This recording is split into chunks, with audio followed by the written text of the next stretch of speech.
आज का टॉपिक है भारत का उपराष्ट्रपति। ठीक है,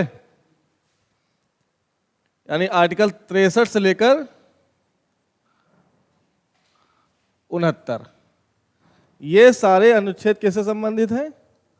उपराष्ट्रपति से। ठीक है, देखो 63, 64, 65 एक एक करके व्याख्या देखो। 63 क्या कह रहा है कि भारत का एक उपराष्ट्रपति होगा।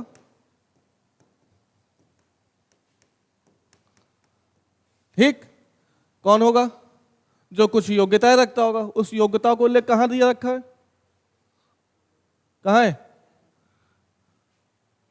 योग्यताएं क्या होंगी? योग्यताएं जो सभापति के सदस्य की होती वही होंगी। ठीक है, अब देखो भारत का एक उपराष्ट्रपति होगा। कौन होगा? जो कुछ योग्यता रखता होगा। लेकिन उपराष्ट्रपति होने के बाद अनुच्छेद 64 क्या कह रहा है?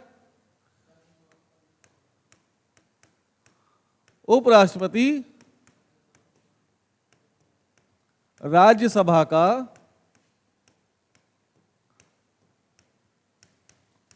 पदेन सभापति होगा। यानी अनुच्छेद 63 और 64 को एक साथ पढ़ेंगे। क्या पढ़ेंगे? कि भारत का एक उपराष्ट्रपति होगा जो राज्यसभा का पदेन सभापति होगा। तो संवैधानिक प्रावधानों के अनुसार भारत के उपराष्ट्रपति के पास कोई भी कार्य नहीं है। यानी उपराष्ट्रपति एज अ उपराष्ट्रपति कोई कार्य करेगा? तो आपका आंसर होगा उपराष्ट्रपति। उपराष्ट्रपति के रूप में भारतीय संविधान में ऐसा कोई कार्य का उल्लेख नहीं किया गया है। तो जब कोई कार्य करेगा नहीं तो इस पद की आवश्यकता क्यों?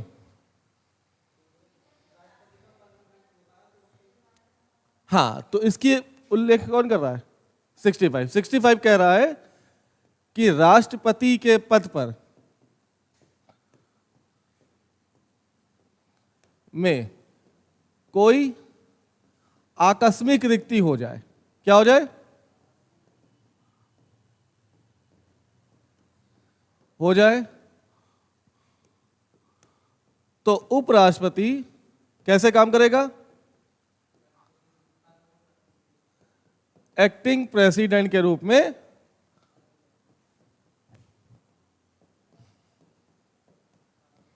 कार्य करेगा और उसके द्वारा किए गए सभी कार्य राष्ट्रपति के द्वारा किए गए माने जाएंगे तथा उसको वो सारी परिलब्धियां मिलेंगी जो राष्ट्रपति को प्राप्त होती है। ठीक है, तो अगर कोई पूछे उपराष्ट्रपति का कार्य उपराष्ट्रपति के रूप में कुछ है तो आप कहेंगे नहीं। तो फिर उपराष्ट्रपति के पद की आवश्यकता क्यों? तो आप कहेंगे अनुच्छेद 65 इसकी व्याख्या कर रहा है। अनुच्छेद 65 क्या कह रहा है? कि यदि वो राष्ट्रपति का पद किसी आकस्मिक कारण से रिक्त हो गया है तो उसके बाद कौन व्यक्ति बनेगा राष्ट्रपति? किस रूप में? एक्टिंग प्रेसिडेंट के रूप में। ठीक है, तो कब कब बनेगा राष्ट्रपति?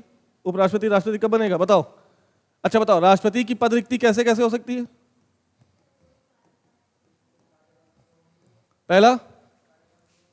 पहला कार्यकाल पूरा होने पर,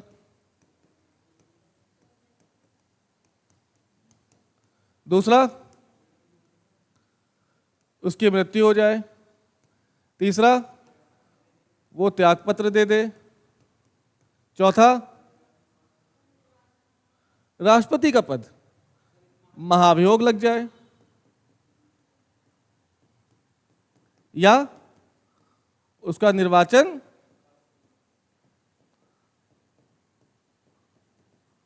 अपात्र घोषित हो जाए। राष्ट्रपति का निर्वाचन कौन अपात्र घोषित कर सकता है? रद्द कौन कर सकता है? Supreme court. ठीक, तो ये बताओ इन 5 आधारों में से किस आधार पर राष्ट्रपति का पद रिक्त होगा तो उपराष्ट्रपति एक्टिंग प्रेसिडेंट बन जाएगा? दिमाग लगाओ। कितने आधार पर राष्ट्रपति का पद खाली होता है? 5। इनमें से किन आधारों पर राष्ट्रपति का पद खाली होगा तो उपराष्ट्रपति कार्यभार संभाल लेगा? बताओ। मृत्यु, त्यागपत्र, महाभियोग और इसके लिए क्या प्रावधान है?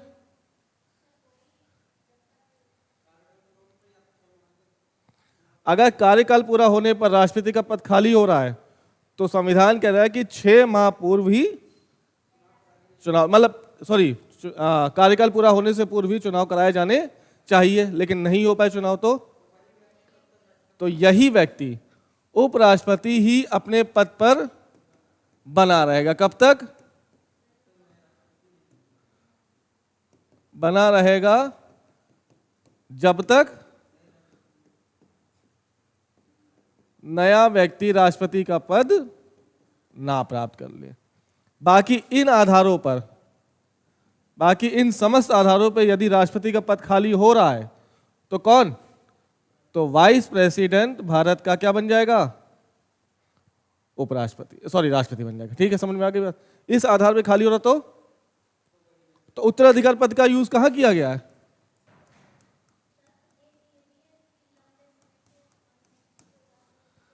हाँ, वो सब इसी में आ जाएगा। ठीक है, समझ में आ गई बात? उत्तराधिकार शब्द का यूज भारतीय संविधान में कितने पदों के लिए हो रहा है? कौन कौन से? राष्ट्रपति, वाइस प्रेसिडेंट और गवर्नर। ये 3 ऐसे पद हैं जिनके लिए अगर कार्यकाल पूरा हो रहा है तो पूरा होने के बाद यदि नया व्यक्ति नहीं चुना गया है तो वही व्यक्ति उस पद पर बना रहेगा जब तक उसका उत्तराधिकार उस पद के लिए आ ना जाए। समझ में आ गई बात?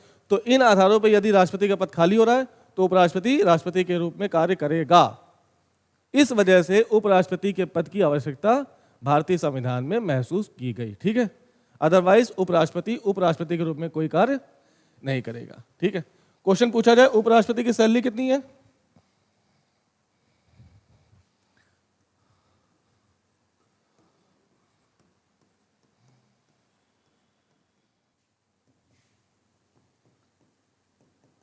राज्यसभा के सभापति के रूप में उसको वेतन मिलता है, ना कि उपराष्ट्रपति के रूप में वेतन। ये याद रखना। ठीक है, ये सब चीजें हैं जो थोड़ी सी वहां पे कंफ्यूज करेंगे। कहां पर? मान लो इंटरव्यू पूछ लिया जाए राष्ट्रपति का वेतन कितना है? राष्ट्रपति का एमेंडमेंट्स होते हैं ना, हाँ, परिलब्धियां होती हैं। तो ऐसे पूछे उपराष्ट्रपति का वेतन कितना है, तो झटके से भग से बोल मत देना ये 7 लाख 8 लाख 5 लाख। कहना कि उपराष्ट्रपति का पद, उपराष्ट्रपति के रूप में उपराष्ट्रपति ऐसा कोई कार्य करता नहीं है जिस कारण उपराष्ट्रपति के रूप में उसको कोई भी वेतन नहीं मिलेगा। जो भी उसको मिलता है वो राज्यसभा के सभापति के रूप में दिया जाता है। समझ में आ गई बात? पक्का? चलो, तो 63, 64 और 65 हो गए। अब आर्टिकल 66 आ जाओ। 66 क्या कह रहा है? उपराष्ट्रपति का निर्वाचन। उपराष्ट्रपति का निर्वाचन किसके द्वारा? हाँ, एक निर्वाचन मंडल द्वारा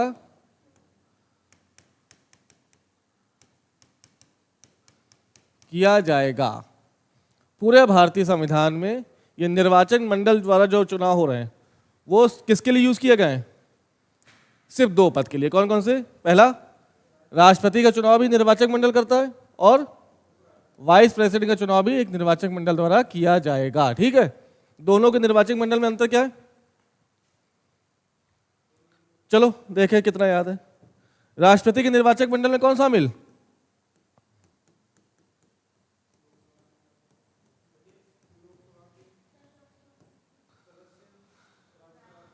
गलत कर दोगे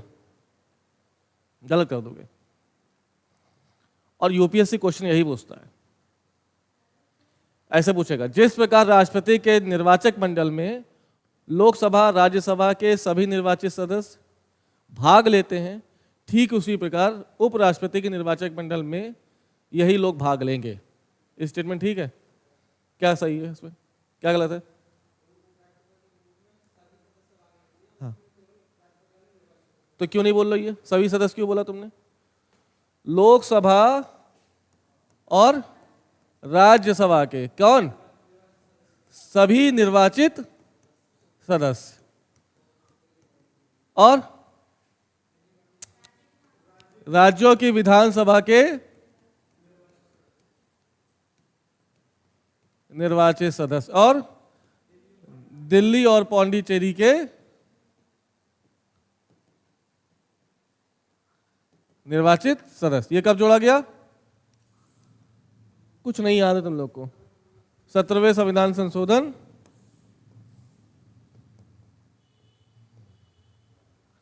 संघ शासित प्रदेशों में विधानसभा बनाने का अधिकार किसके पास है? आर्टिकल बताओ। 239। तो 239 का प्रयोग करके संसद ने दिल्ली और पौंडीचेरी में विधानसभा का गठन किया, और जैसे विधानसभा बनी ये तुरंत कूद गए कहां पर? राष्ट्रपति के निर्वाचक मंडल में। समझ में आया अंतर? देखो, क्या राष्ट्रपति के निर्वाचक मंडल में जो लोग भाग ले रहे हैं वही सब महाभियोग के, राष्ट्रपति के महाभियोग में भाग लेते हैं? तुलना कराएगा वो, कभी डायरेक्ट क्वेश्चन नहीं पूछेगा यूपीएससी। राष्ट्रपति के निर्वाचक मंडल कर कौन रहा है? ये लोग। तो लिखेगा जिस प्रकार राष्ट्रपति का निर्वाचक मंडल, जिस प्रकार से राष्ट्रपति का निर्वाचक मंडल में जो लोग शामिल हैं वही लोग राष्ट्रपति के महाभियोग में शामिल होते हैं। स्टेटमेंट ठीक है? महाभियोग में कौन शामिल है? लोकसभा और राज्यसभा के सभी सदस्य की निर्वाचित सदस्य।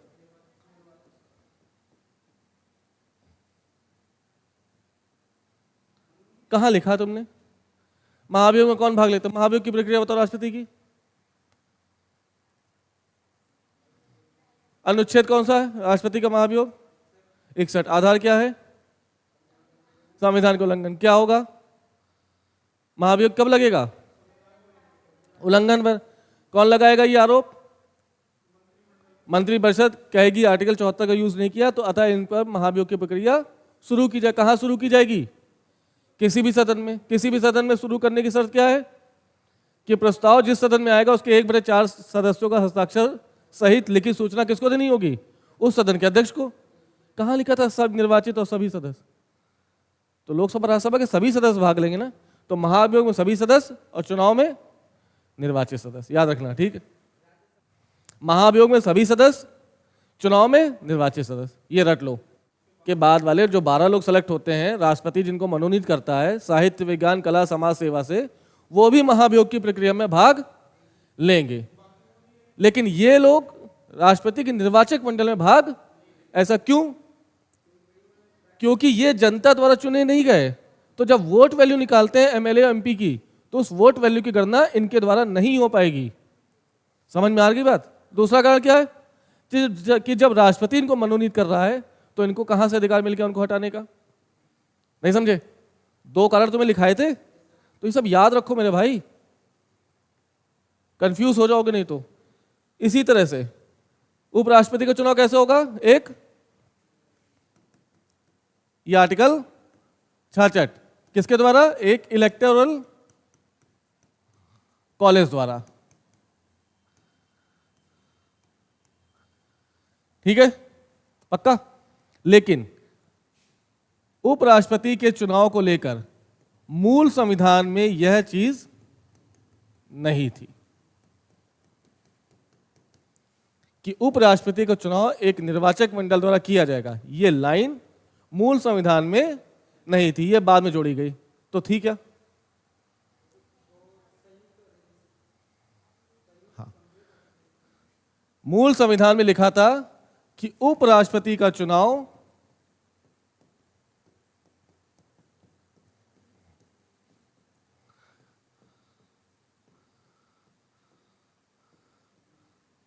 संयुक्त अधिवेशन में सम्मिलित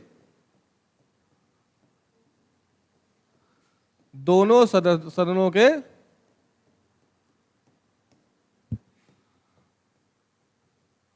सदस्य। कब जोड़ा गया इसको? इसको हटा दिया गया। क्या किया गया? यह मूल संविधान में था। मूल संविधान में उपराष्ट्रपति का चुनाव कौन कर रहा है? लोकसभा और राज्यसभा दोनों एक साथ बैठेंगे और चुन देंगे किसको? वाइस प्रेसिडेंट को। लेकिन इसको क्या कर दिया गया? खत्म कर दिया होगा। क्या जोड़ा गया? कि उपराष्ट्रपति का निर्वाचन एक निर्वाचन मंडल द्वारा किया जाएगा। कब जोड़ा गया ये? बहुत बढ़िया, 11वें संविधान संशोधन 1961 में। तो वर्तमान में उपराष्ट्रपति का चुनाव कौन करेगा? एक निर्वाचक मंडल, जिसमें कौन लोग होंगे? लोकसभा और राज्यसभा के सभी सदस्य। यहां मनोनीत भी भाग लेंगे। राष्ट्रपति के चुनाव मनोनीत सदस्य भाग नहीं ले। अंतर समझ में आया? पक्का। उप राष्ट्रपति के लिए जो महाभियोग की प्रक्रिया आएगी उसमें लोकसभा राज्यसभा के सभी सदस्य भाग लेंगे, लेकिन राज्यों की विधानसभा के सदस्य भाग नहीं लेंगे। समझ में आ गया? उपराष्ट्रपति के निर्वाचक मंडल में चाहे वो लोकसभा हो चाहे राज्यसभा हो, सभी सदस्य इसमें भाग लेंगे, राज्यों की विधानसभा के सदस्य इसमें भाग नहीं लेंगे। समझ में आ गई बात? आगे चलें? पक्का।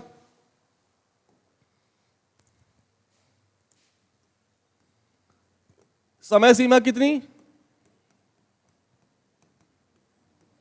उपराष्ट्रपति का कार्यकाल कितने वर्ष? 5 वर्ष है ना। 5 वर्ष बाद क्या होगा? समय खत्म। पद रिक्ति। पद रिक्ति कितने वजह से? उपराष्ट्रपति के पद में होने वाली रिक्ति कितने कारणों से हो सकती है? बिल्कुल, पहला कि उसका कार्यकाल पूरा हो जाए, यानी 5 वर्ष उसके बैठने के बाद पूरे हो जाए तो कार्यकाल पूरा हो गया। क्या होगा? चलो दूसरा बताओ। या तो उसकी मृत्यु हो जाती। तीसरा बताओ। त्यागपत्र दे दे। किसको देगा त्यागपत्र? बिल्कुल, राष्ट्रपति को त्यागपत्र देगा। चौथा, महाभियोग उपराष्ट्रपति पर नहीं है। बिल्कुल, रिमूवल, पद से हटा दिया जाए। पांचवा,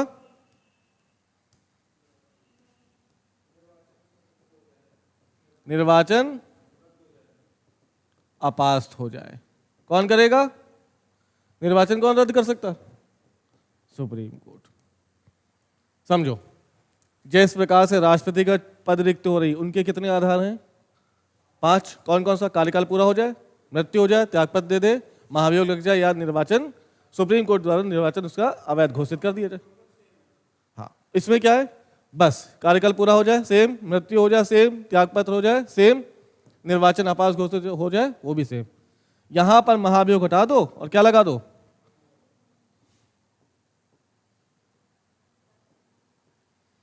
तो ये उपराष्ट्रपति के पद में होने वाली रिक्ति। थोड़ा दिमाग लगाओ। यदि कार्यकाल पूरा हो जाए तो उपराष्ट्रपति कौन बनेगा?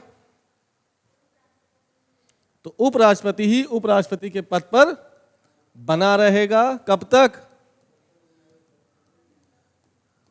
जब तक निर्वाचक मंडल उसके लिए एक नया प्रेसिडेंट, वाइस प्रेसिडेंट नियुक्त ना कर दे। समस्या क्या है?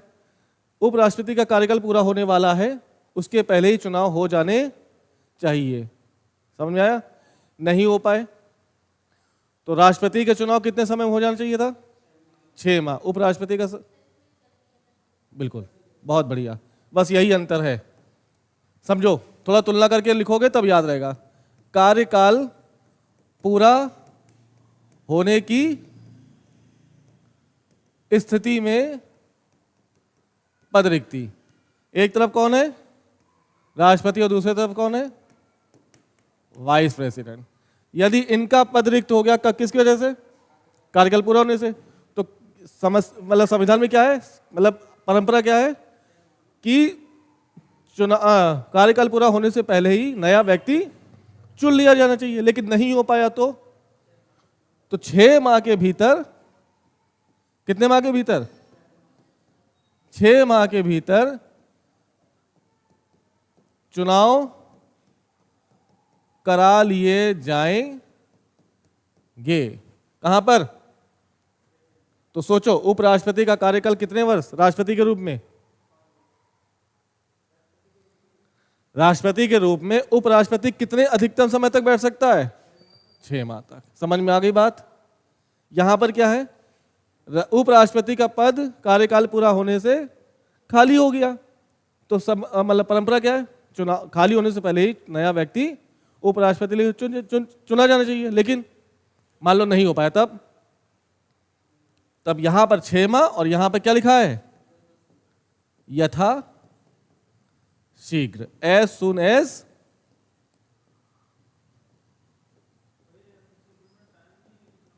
ना, संविधान मौन है इसमें। तो जब संविधान मौन है तो हम क्या करें? यथाशीघ्र का मतलब सिर्फ ये माना जाएगा एज सुन एज पॉसिबल। वो 6 माह हो सकता है, हाँ जल्दी से जल्दी कराए होंगे, सिंपल सी बात, 6 माह से पहले भी हो सकता है और 6 माह के बाद भी हो सकता है। ठीक है, यहाँ पे फंसना नहीं।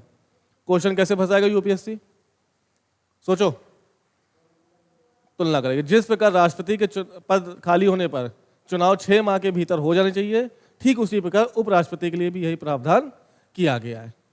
वहां पे क्या लगेगा, फंस गए? लेकिन क्या लिखा है यहाँ पे, एक एक छोटी छोटी गलतियां वहां पे तुम्हें क्या कर देंगी, भ्रमित कर देंगी। एक शब्द तुम्हें पूरे स्टेटमेंट की क्या कर देगा, ऐसी तैसी, है ना? नहीं समझे? चलो, क्या क्या होगा, 63 हो गया, 64, 65, 66, चलो 69। 69 क्या कह रहा है,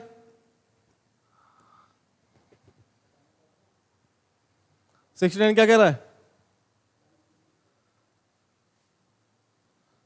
आर्टिकल 69 किसकी उल्लेख कर रहा है, शपथ का।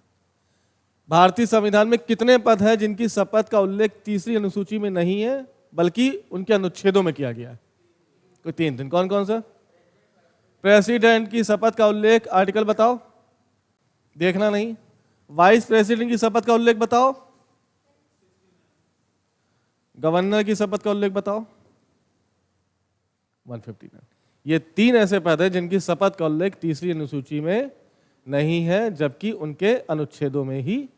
बाकी जितनी भी लोग जो लोग शपथ लेंगे उनकी शपथ का उल्लेख कहां पर है,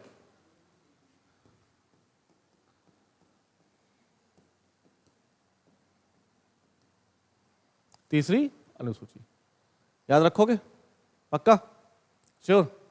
और क्या है, बस बताओ, एक चीज और बता दो, ये क्या है, आर्टिकल 70 क्या कह रहा है, राष्ट्रपति का पद रिक्त हो जाए किसकी वजह से, राष्ट्रपति के पद रिक्त होने पर राष्ट्रपति कौन बनेगा, राष्ट्रपति का पद रिक्त हो जाए तो राष्ट्रपति के पद पर कौन बैठेगा,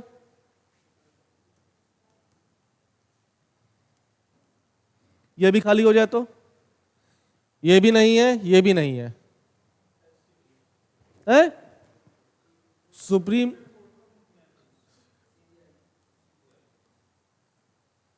अनुच्छेद 70 में यह शब्द नहीं था, जोड़ा गया। कब जोड़ा गया बता रहे हैं, यदि राष्ट्रपति का पद उसकी मृत्यु, त्यागपत्र, महाभियोग या निर्वाचन रद्द होने के कारण खाली हो जाए तो उस पद पर कार्यवाहक राष्ट्रपति के रूप में कौन, प्रेसिडेंट, वो वाइस प्रेसिडेंट, वो भी नहीं है तब सीजीआई। ये कब हुआ, ये बाद में जोड़ा गया। ठीक है, कब हुआ देखो, 1969। भारत के राष्ट्रपति कौन, 1969 भारत के राष्ट्रपति कौन, नीलम संजीवा रेड्डी, इनकी डेथ हो गई। हाँ, इसके बाद कौन आए, वीवी गिरी, उस समय क्या थे, उपराष्ट्रपति।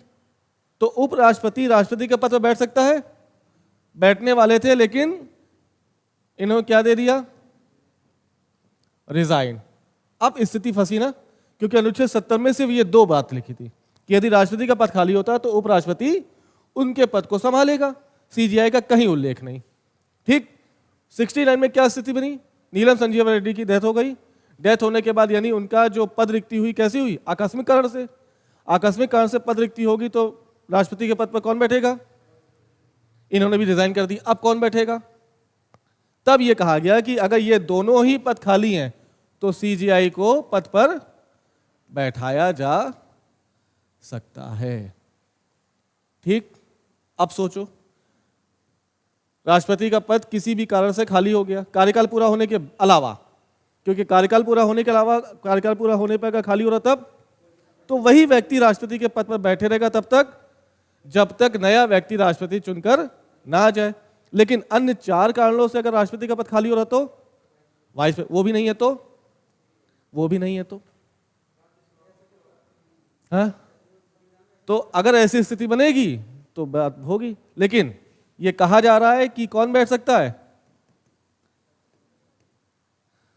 सीनियर जज। कहां का, सुप्रीम कोर्ट का, क्योंकि जब सीजीआई आ गए हैं तब कौन बचा? सीनियर जज। लेकिन आज तक ऐसी स्थिति नहीं बनी, सिर्फ एक बार बनी है। कब? जब नीलम संजीवा रेड्डी की डेथ हो गई, वीवी गिरी उस समय उपराष्ट्रपति थे, उन्होंने अपना रिजाइन दे दिया। तो कौन थे सीजीआई उस समय? मोहम्मद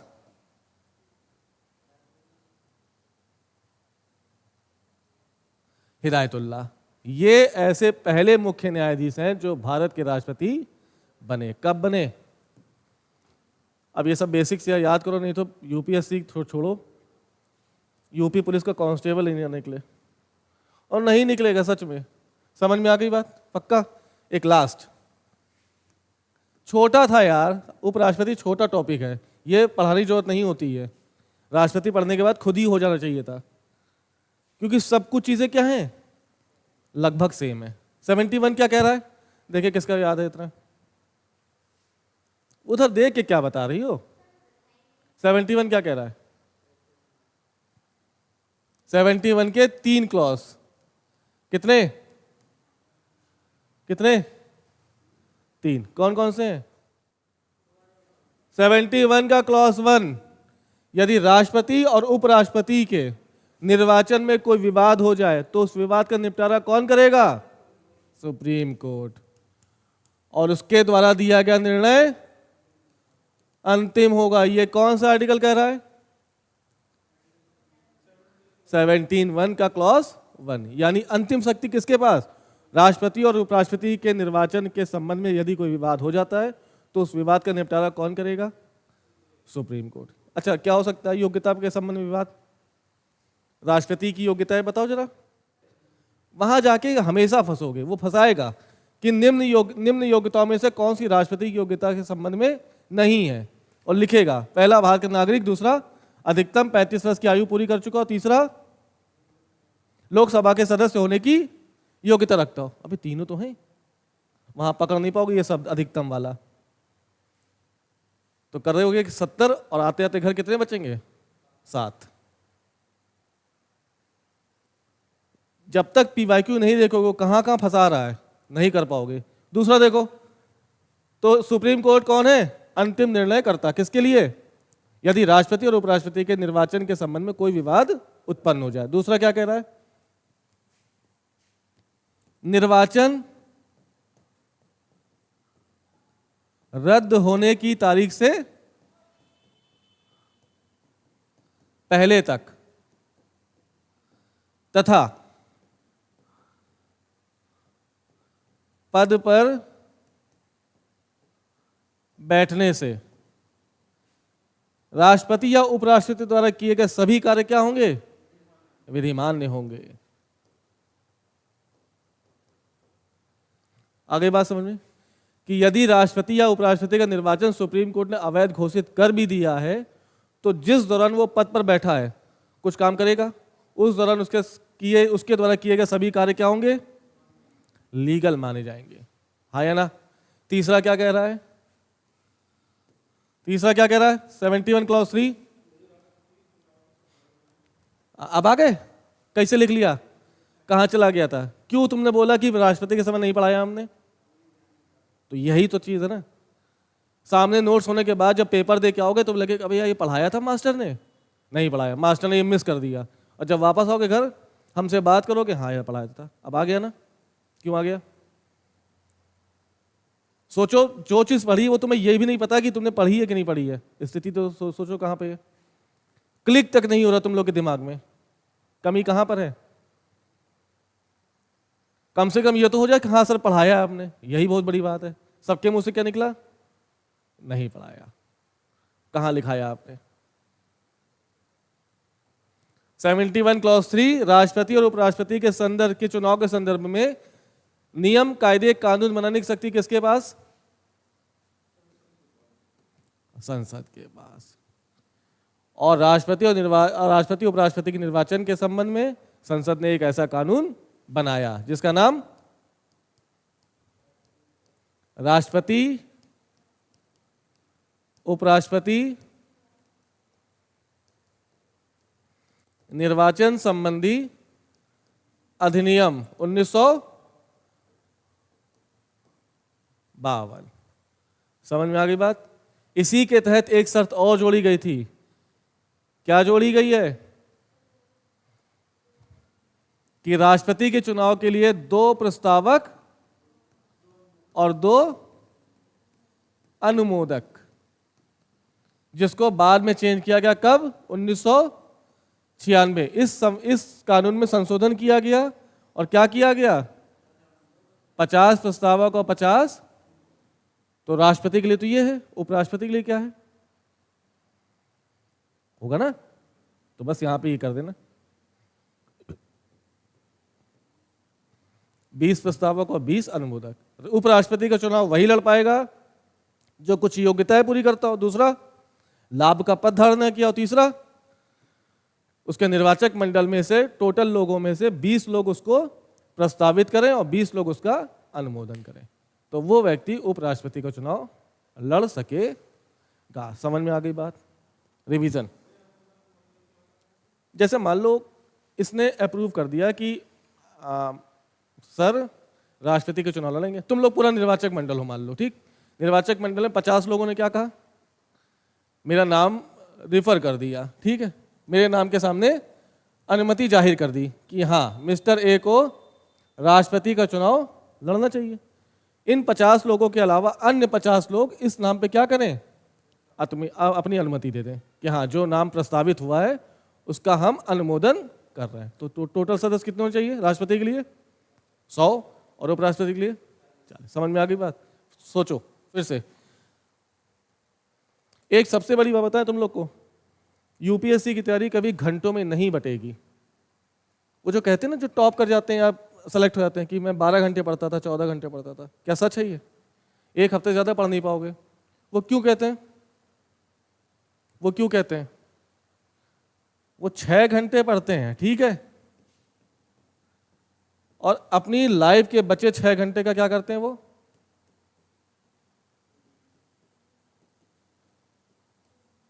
इस 6 घंटे में जो पढ़ा है उसको बार बार दिमाग में घुमाना क्या कहलाता है? वो टोटल मिला के पढ़ाई कितनी घंटे हो गई? ये ज्यादा इंपॉर्टेंट कि ये ज्यादा इंपॉर्टेंट? आप लोग वही नहीं कर रहे। किताब लेके बैठे हो, दिल में चल रही महबूबा, आंखों में चल रही मूवी, पढ़ लिया, टाइम देखा, ओ माय गॉड 2 बजे बैठा था 6 बज गए, 4 घंटे पढ़ लिए, बहुत हो गए, चलो बंद करो। क्या आउटपुट कितना निकला? तुमने उस 4 घंटे के दौरान कितनी बार फोन देखा? और जैसे एक बार फोन देखा आपका आधा घंटा गायब। ये सच है। आपका किसी की कॉल आ गई, किसी का नोटिफिकेशन आ गया, आपने उठा के फोन देख लिया, आप 0 हो गए वहां पे। ये करना इंपॉर्टेंट नहीं है। इंपॉर्टेंट क्या है? और जो व्यक्ति पढ़ाई में चिंतन कर गया वो आदमी सही हो जाएगा, ज्ञानवान हो जाएगा, वो पढ़ लिख जाएगा, कुछ ना कुछ बन जाएगा। समझ में आ गई? तो ये यहाँ पे आदत डालो इस चीज़ की। ये नहीं है तो सब बेकार है सब। अभी देखो रिजल्ट सामने, सर कहाँ पढ़ाया 70 आर्टिकल? सर 71 तो पढ़ाए नहीं। उपराष्ट्रपति तो पढ़ा, अरे उपराष्ट्रपति पढ़ा, लेकिन ये दोनों आर्टिकल क्या हैं? चाहे 70 हो चाहे 71, दोनों जुड़े हैं किससे? राष्ट्रपति से भी और उपराष्ट्रपति से भी। कहाँ चला गया ये लैकिंग क्यों आई? लैकिंग क्यों आई? रिवीजन नहीं हुआ। चिंतन का मतलब समझ रहे ना? बार बार बार बार बार बार उठना बैठना, कहीं भी खड़े हैं तो दिमाग में क्या चले? वो होता है 24 घंटे पढ़ाई। यूपीएससी का एस्पिरेंट 24 घंटे की पढ़ाई करता है। उसके दिमाग में अगर लड़की है, लड़का है, दारू है, लड़ाई झगड़ा है और सारे काम है, तो वो पढ़ाई नहीं है। उसके दिमाग में बार बार geography, history, polity, economics, environment, ecology, science tech, current, Indian society, disaster management, ये सब चीज़ें चलेंगी तभी याद होगा। ये बहुत कठिन परीक्षा है मेरे भाई, वनडे एग्जाम नहीं है ये। टेस्ट मैच का भी टेस्ट मैच है। धैर्य, पेशेंस, परसिवरेंस, आपको निरंतरता, ये सब रखना पड़ेगा अपने पास। एक भी चीज़ है तुम लोग के पास, सच बताना। चलो ये था उपराष्ट्रपति, बाकी मिलेंगे कल।